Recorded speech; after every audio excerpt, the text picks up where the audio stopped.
Hello guys, a very good evening to all of you. কেমন আছো সবাই? আশা করছি সবাই খুব ভালো আছো। আমিও খুব ভালো আছি। আজকে শীতের সন্ধ্যায় ভাবছিলাম কি করা যায়, তারপর বাইরে থেকে ঘুরে এসে ভাবলাম বাড়িতে একটু চিকেন রাখা আছে, তো সেটা দিয়ে ঝটপট একটা স্ন্যাক্স বানিয়ে ফেললাম। এটা কাইন্ড অফ তোমাদের মনে হতে পারে যে চিলি চিকেনের মতো, বাট সেরকম পুরোটাও নয়। তো পেঁয়াজ ক্যাপসিকাম ছোটো ছোটো করে চপড করা ছিল, সেগুলোকে ফ্রাই করে নিলাম। আর চিকেনটা ম্যারিনেট করা ছিল, ম্যারিনেট করে ফ্রিজে রেখেও দিতে পারো, আদারওয়াইজ শীতের সময় না রাখলেও চলে।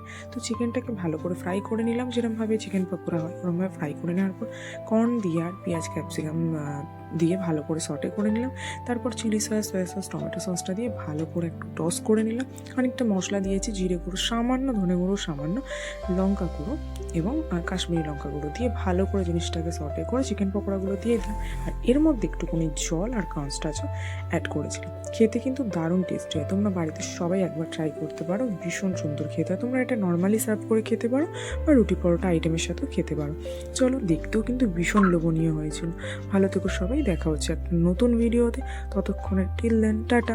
আর সত্যি কথা বলতে ঠান্ডাটা ভীষণ পরিমাণে এনজয় করো। Bye bye.